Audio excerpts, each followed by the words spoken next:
Che cos'è INSIEL? Allora, non è semplice da spiegare perché, diciamo, negli ultimi anni non si è raccontata molto questa azienda. INSIEL è la società di informatica della Regione Friuli Venezia Giulia, che è l'unico socio, quindi noi siamo partecipati totalmente da Friuli Venezia Giulia. È una società che fa servizi digitali per chi? Per l'ente regione, per tutti gli enti locali della pubblica amministrazione del Friuli Venezia Giulia, per la sanità del Friuli Venezia Giulia. Noi essenzialmente facciamo due cose. La prima è quella di costruire una ramificata rete di telecomunicazioni pubblica in fibra ottica ad alta capacità di trasmissione, lunga oramai quasi 2200 km, sulla quale eroghiamo servizi digitali molto innovativi, come le dicevo, a regione, enti locali e sanità. Questo è essenzialmente quello che fa INSIEL. È un'azienda che ha un giro d'affari di circa 100 milioni di euro.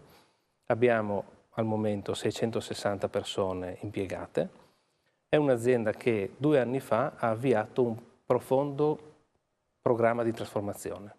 E questo è quello che stiamo portando avanti. Senta Presidente, ma quando lei dice un profondo procedimento di trasformazione, significa che era una realtà un po' ferma? Che difetti aveva quando lei è arrivato? Allora, Sia obiettivo però, certo.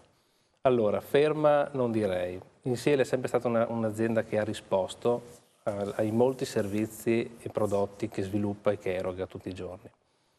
Diciamo che non si è mai preoccupata di raccontarsi al cittadino, non si è mai preoccupata di raccontarsi agli utenti, che sono poi i funzionari della pubblica amministrazione, piuttosto che il personale dell'ospedale che utilizza i nostri servizi. Quindi non si è mai raccontata.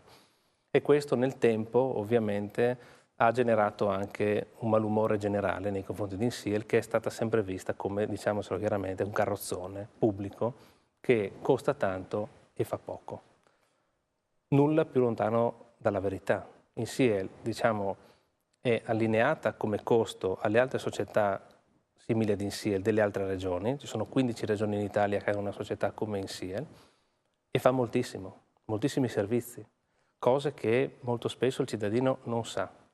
E quindi oggi noi stiamo, ormai da 1 anno e mezzo, da 2 anni circa, raccontandole, il motivo per cui quando mi avete invitato in questa trasmissione ho accolto con interesse insomma, la partecipazione proprio per poter raccontare al cittadino.